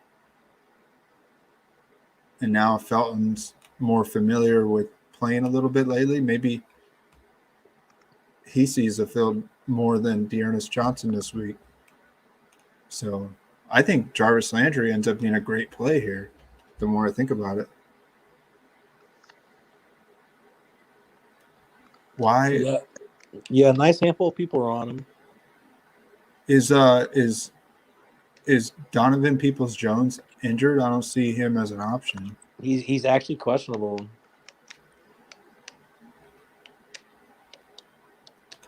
My buddy Jake was on Donovan Peoples-Jones last year when he had that breakout game for 19 points. So, man, I love seeing that. That was awesome. Oh, yeah.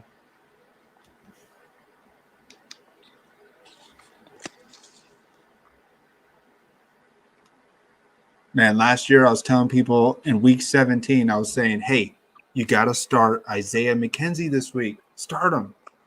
Everybody's out for the Bills. They're just going to let this dude just roll. And Isaiah McKenzie put up 30 points.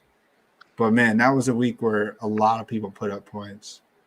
So it didn't really matter too much. But, man, if you can get a 10x out of a guy, that's amazing. Oh, yeah. It's amazing. Oh, I like Landry now that you're saying that. But this would be a Joe Burrow stack. If I'm putting Landry in this lineup, this is definitely a Joe Burrow stack. We haven't seen T. Higgins too much. He hasn't been on those optimals. He hasn't done it, man. It looks like Jamar Chase is the real deal. It looks like he just.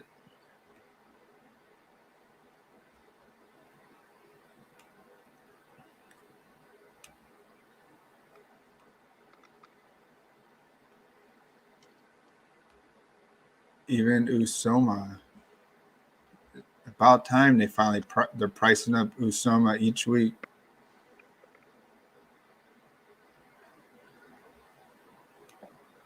There's my buddy Jake. This is another play, man. Jake told me he drafted Usoma in like 50% of his best balls. Like, that's an amazing play, man. Oh, heck yeah. What an amazing play. Yeah, I don't know where else I see. I'm trying to see if I can get anything else chatting with you here. Any other unique plays? You don't think by any chance this is ever a game where Mac Jones has his best game of the year, even on the road against the Panthers? Whew. Like, nobody's on Mac Jones. That's a sneaky spot. It is the lowest game total of the week. I think Sam Darnold's even questionable now. So it could be. Does Mac Jones even have to put up 30 now, or even 25?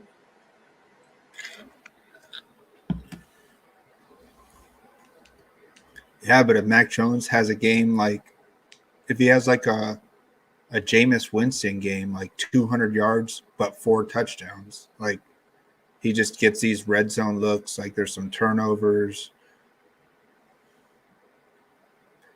It's so hard to call Bill Belichick. We don't know what he does there, man. And we know it's yeah. And even when Brady was a Patriot, coming from a Patriot fan, like it was just hard. You couldn't even play Brady because there'd be 3 running backs all with 1 touchdown. And maybe I'm just still feeling that way, even with Mac Jones there now. And yeah, he hasn't thrown over 50 attempts against the Saints. But I so far I haven't fired on Mac Jones yet, and unfortunately, I don't think it's going to be the week. No, I'm with you, man. But looking at this ownership, he hasn't been owned over 2% at all this year.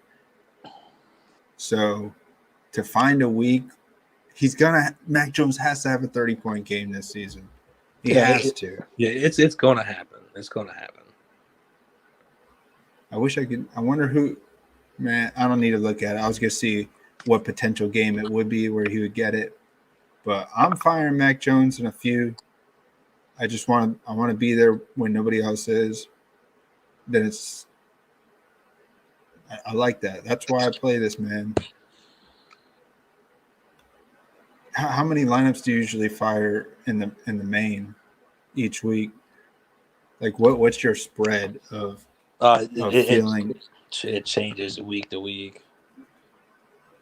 Unfortunately, last week, I even hardly played, just with Halloween and being around the family. And oh, definitely, I hear you, man. Yeah, I go balls to the walls with football. When NFL's over, I don't touch it at all. Man, I'm liking those. Hey, you know what? I'm gonna end it here, man. Great talking with you. I can't think of. I may come on tomorrow evening or Sunday morning. We'll see. I may do one more chatting for week 9. Yeah, brother. That was a good lineup we made. A lot of breakdown discussions that will hopefully help us both make better lineups for the weekend. Yeah. Shit, if you want, we can finish this lineup real quick. We could do another one. Do it in 5-10 minutes. Yeah. Let's do one more lineup, because the more we talk, if you want to jump on anytime, the more comfortable we will be. Over time, we'll probably knock out 5 lineups one time. Who knows, man? I kind of just like setting lineups. I want to find those plays that we were talking about with the. If I'm gonna go Joe Burrow here, I want to try something different. I don't want to go Jamar Chase. I want to go T. Higgins possibly. Let's do it For 5,300. And maybe we can get like a Justin Jefferson here.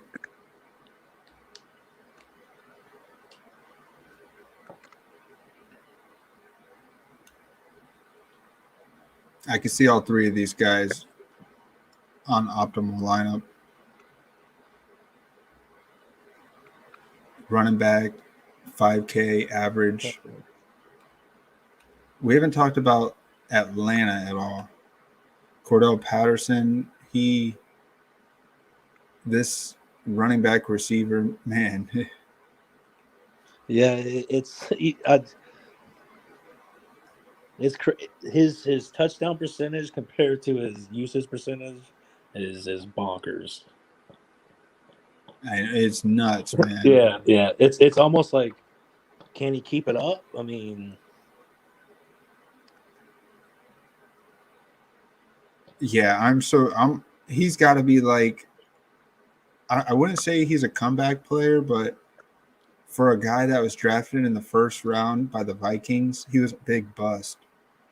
I mean, he's a good kick returner, but to come out and be like Well, the Falcons really aren't a great team this year, but with Calvin Ridley out, it seems like this guy. How many snaps did he get last week? Did he get more snaps than he has all season? 32 snaps. So he's still hovering around 60%. 32 out of 53. That's not bad.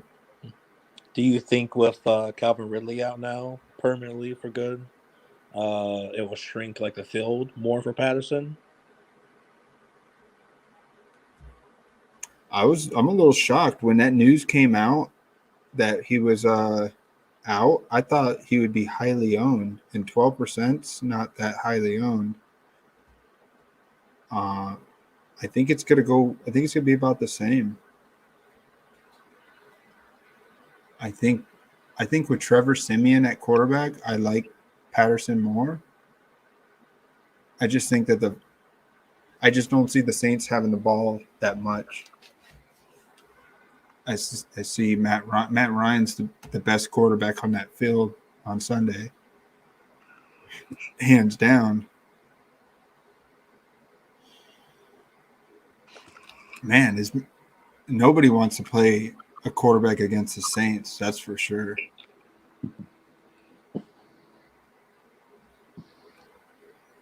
But geez, Matt Ryan for 5,600. This is like a play I would do. I would play this guy, and it would be suicide. But look what he did against Washington, who has a good defense, and he put up 30 points.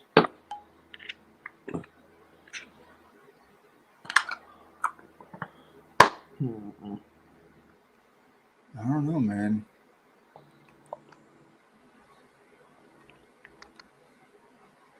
I mean, I think the only thing that's stopping me from firing on Cordell Patterson more is the price increase they gave him. Yeah. Well, ever since he scored those 3 touchdowns, he's not going to be under 5,500 for the rest of the season, especially with Ridley out now. Was then I got to ask myself, what is his ceiling? Now I look at his price. Now can I find dudes who can match his ceiling for even, let's say, 1,000 cheaper, like Chase Edmonds, even Elijah Mitchell, 500 cheaper. Well, you got to ask yourself this question: who does Matt Ryan like to throw to the most? Who's his most safest option to throw to? And it sounds like it would be Kyle Pitts, but it would have to be Cordell Patterson. Has to be second. This guy is a receiver, basically playing a running back position. I don't know if he got. Yeah, surprisingly, they're both tied for red zone targets at 8. Really, as a safety blanket for Matt Ryan, Cordell Patterson. I don't know. I don't know what I'm saying sometimes, but man, he just seems like he's the receiver one playing a running back role with Calvin Ridley not there. And I know Kyle Pitts is probably like the receiver one. I get it. But man, this guy can line up all over the field. I didn't watch this game at all. It looks like it was with the Carolina defense. Maybe it was more of a shocker with the news with Ridley, why they didn't do that well. But the Saints D, that is another tough one on the road. It is, but it's a dome game, man. I think we only got like one dome game. I want to see these dome games. We got 2. No, wait. We got one dome game. We got one dome game this Sunday, and it's that game. So catch this. My brother actually told me to play Cordell Patterson the night before his 3 touchdown game, and he told me the same thing last week about Michael Carter. And the running back he suggested tonight to me was Kenyon Drake. Really? I think his price was 5,100, and he was sort of going on about a target increase with the Ruggs thing, but at the same time, I mean, Ruggs was only getting like 5 targets, 6 targets a game. Yeah, I don't. It seems like I don't know, man. I don't think Drake's on the same level of receiving as at the running back spot as Cordell Patterson is. And it seems like they don't run anybody else besides him and Mike Davis. And if you heard my streams in the past, I'm not a Mike Davis fan at all. But with this Raiders, so all these guys are healthy. You got Peyton Barber, Jalen Richard is back. He doesn't do much anymore. Or they restructure his contract. He played in week 7 before the injury. I don't know how much I would be on. I think Kenyon Drake would be a sneaky play. But how much of the field is he going to see? Yeah. Is he going to make good use out of his? Are they going to need him? I don't know. I don't know, man. I think it's a sneaky play. Oh, definitely Galaxy brain. Yeah, I'm just not on it. I'm not on the Raiders really at all. Those are the 2 teams I kind of want to fade this week. I want to fade the Browns and the Raiders just based on there's not much. I think it would be like out of nowhere if the Raiders put up like 20, 30 points. Like these guys all have to be hurt, and they just lost a guy from their team. It's almost as if it's a death. Losing Ruggs like that, it's like a death to the team. It's a big locker room blow. And they're still trying to balance out the whole John Gruden thing.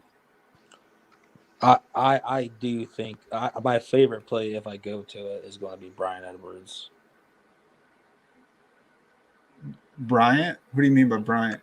Bryan Edwards from Edwards. Yeah. Yeah, he even surpassed Quez in the yards per reception category. Yeah, we haven't really been talking about Quez. I'm still on Quez. Likewise. I'm just scared, man. This Giants defense, they can put up some sneaky stops, like how they crushed Darnold a couple weeks ago.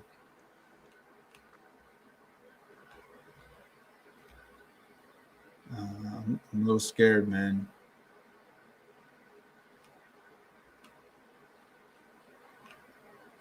But yeah, I mean, Bryan Edwards isn't a bad play for 4,100.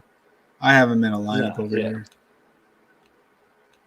Ooh, what happened to that lineup? Let me go back to it. Yeah, especially at 19.2 yards per catch. Oops. Here, I'll get it back up.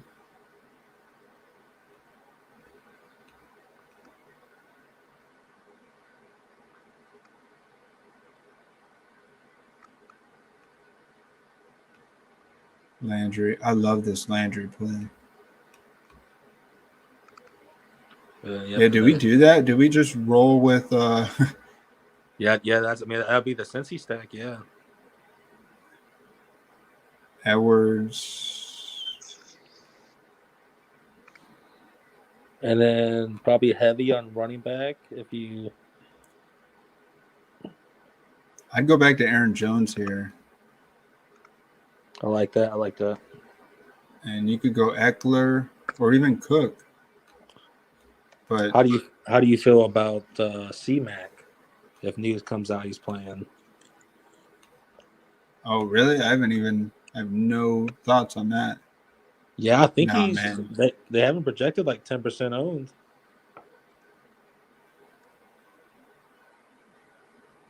Do they just roll him out there and say fuck the snap count, even though we all know that they're gonna act like there's gonna be a snap count?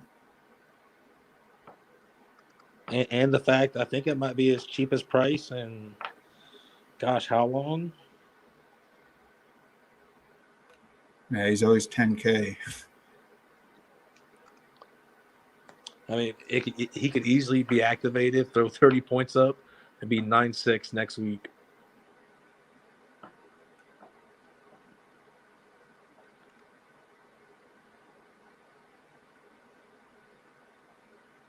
Yeah, this is one of those at 11:30 on Sunday. We're going to see that he's activated. We're going to see that he's activated. And He's on the start. He's on the roster, and everyone's going to be flying to put this guy in the lineup. Kicking off their moccasins, flying to the computer. Let's do it, man. Let's put him in this lineup. Let's do it. All the bullshit. I mean, C-Mac and Jones, man. I mean, I feel like it's going to be a lot of targets. My number one running back in red zone targets is Aaron Jones at 10, and then your boy Cordell Patterson with 8. I still like Patterson. I know it's the Saints D, but I think Simeon is a horrible. I mean, it's just a game manager. But to put Cordell Patterson would have to. He'd have to. I don't know, to put him in the flex here. That's a tough one to do. Yeah. Maybe something we'll try to have exposure to in other lineups. Yeah. I think I may go back to the 49ers D. Because if there's no Kyler Murray, which it doesn't look like, you got to roll the Niners D. Like, how many sacks are they going to get on Colt McCoy? Probably 4 or 5. And maybe a couple turnovers. I see them getting 17 points max from the offense. You're looking at this Niners D has to get you like at least 8 points. 8-10 points. I'll take it, man. I'd love to see 15. And we still might have enough money here to go mid-range or cheap on tight end, and maybe a power wide receiver.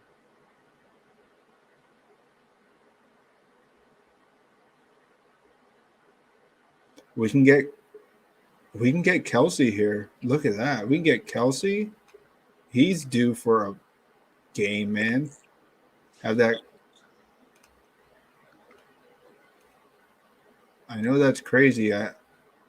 But Kelsey, I wonder what his ownership's like. I think it's around 10%. We're close to it, right? 5.7 on Fantasy Labs. Jared Cook has higher. I figured it was around like 6 to 8. I mean, Packers linebackers in the middle of the field, we are suspect, man. Over the years, we have been suspect. I see Kelsey having his best game of the season. What do you think about the 3,700 left? There is a guy you can get at 3,700. You can't get Quez Watkins because he's 38. Yeah. There is another guy I saw at 37. I was thinking of Gabe Davis. He's 35. 35, Gabe Davis. You get Nico Collins, 37. Nah. I don't like Zacchaeus. Wilson. Osborne. I guess you can go Osborne. No.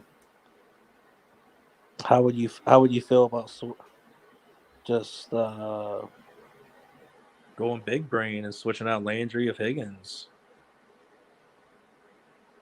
Landry for Higgins? Let's see it. Because man, that's hard to see.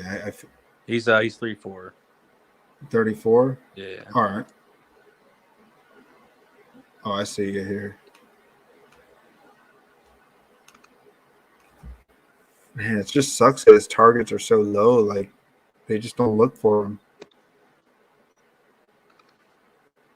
And he's been on the team. He's like. I think with Peoples-Jones banged up and ODB out of there. I think he has a chance this week. I think he'll be a player who we'll see in about 2 weeks be around the 4,200 range. Yeah, I'm with you there. Let's put him in. Let's see what we can upgrade. We can get a 5,400 flex.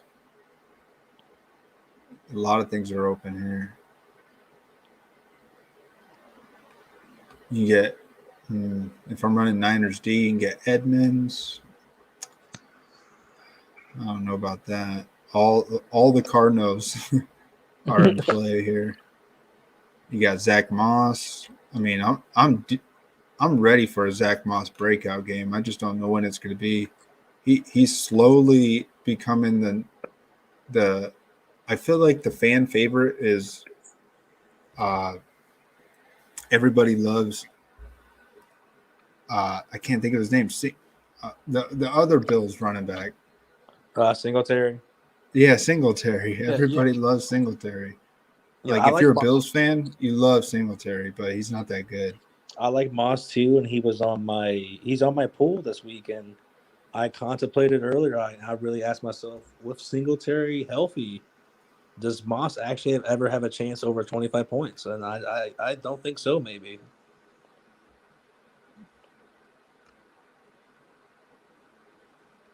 For some reason, like they just love to feed like Singletary. I mean, it's good that Moss is like the goal line and red zone guy. That's great, is it? But they just give Singletary so much work, like between the 20s. Yeah, he does, man. I'm looking at this Jaguars defense against the run.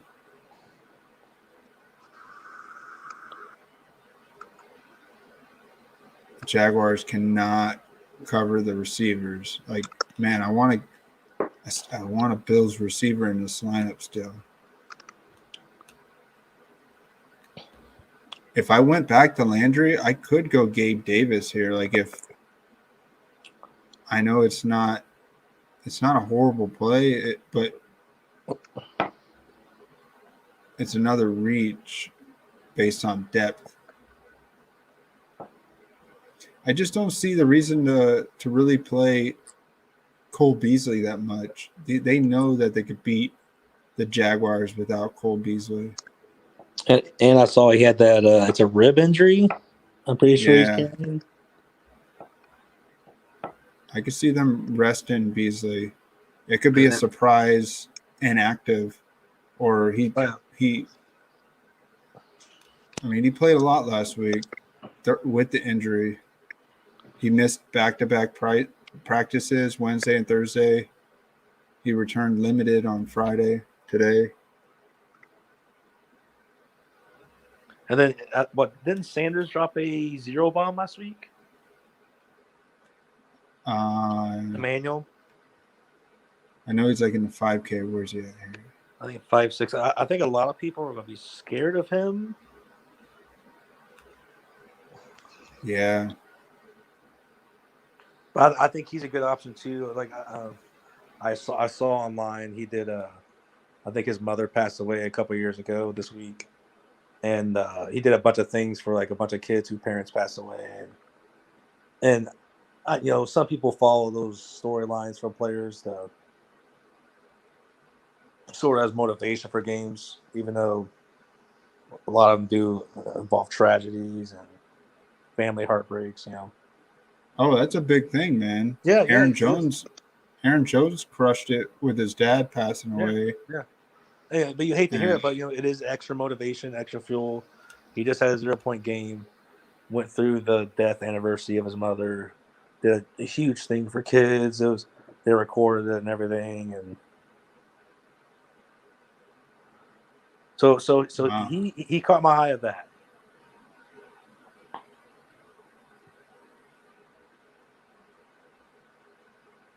I'm thinking.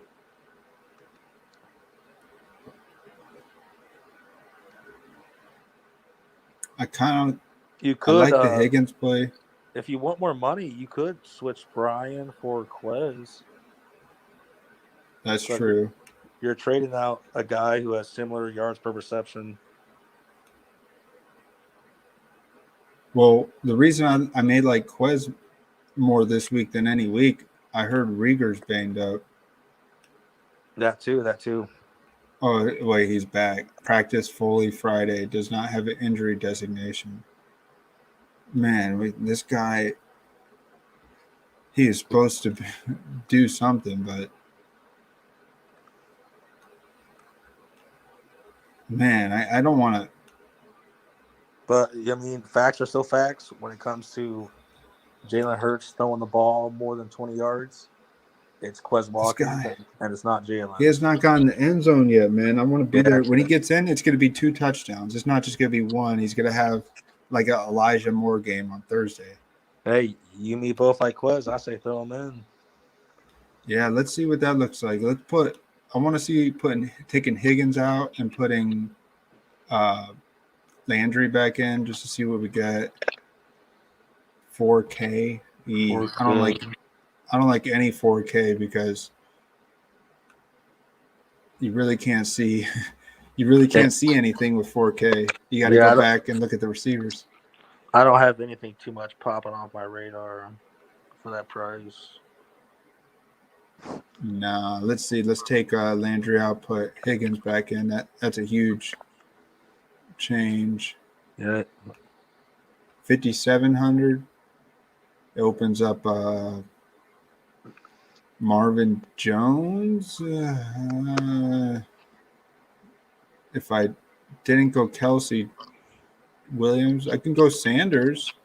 Yeah, Or is that Sanders? I think Sanders and Waddle will probably be the more optimal play. With Buffalo having the highest game total, and then, like I said, with Waddle and that's that one-off play we were talking about. Yeah, exactly. Right. It's not a game that you wanted to stack, but someone blew up in it.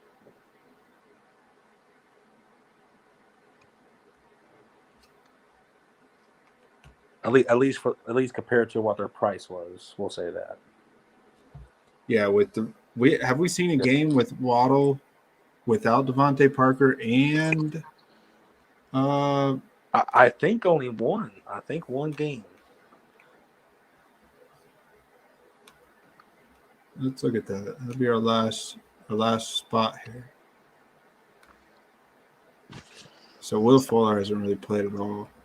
Preston Williams, man. This guy was promising last year as a rookie before he got hurt. Or was that 2 years ago? 2 years ago, he was promising.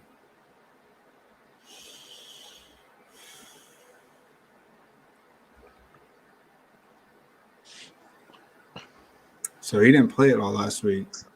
Coach's decision, disciplinary.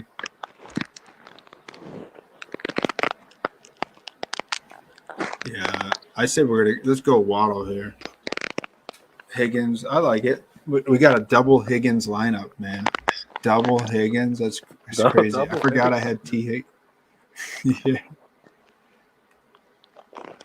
Let's put it in there, man. I'm gonna just put it in. No, I like it a lot.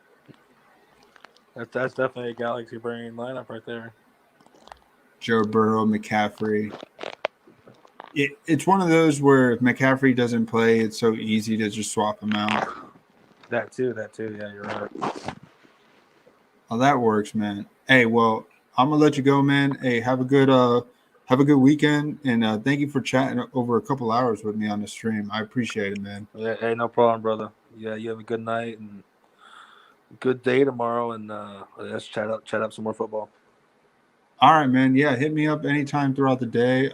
When I see it, and we'll go from there. Yes, sir. Hey, thank you for anybody else jumping on. I hope anything we talked about could be unique. I know I'm a slow, drawn out kind of guy, so I appreciate it. Everyone jumping on. If you want to join me for one mindful breath, I could totally use it before I go to bed here. So it'd be really nice to just take a moment to just clear the football out and just take a mindful moment.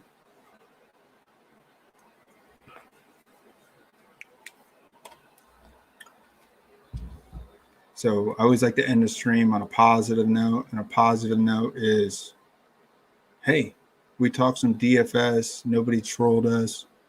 We had a nice night. Nice evening. 2 a.m. here. So wherever you're at, find a place where you could just find stillness, softly rest your shoulders down, close your eyes, and take a full exhale out the mouth. Take a deep breath in through the nose and let it out. Take a deep breath in. Breathe in these players that you want to play, that you really like. Take some risk and breathe out. Breathe out your fades. All right, one more deep breath in through the nose. Deep inhale, a little bit more. A little bit more. Pause. Exhale. Let it out the mouth. All right, guys, thank you for tuning in. Have a good night. Maybe I'll see you tomorrow, Sunday. If not, have a good one. See you guys.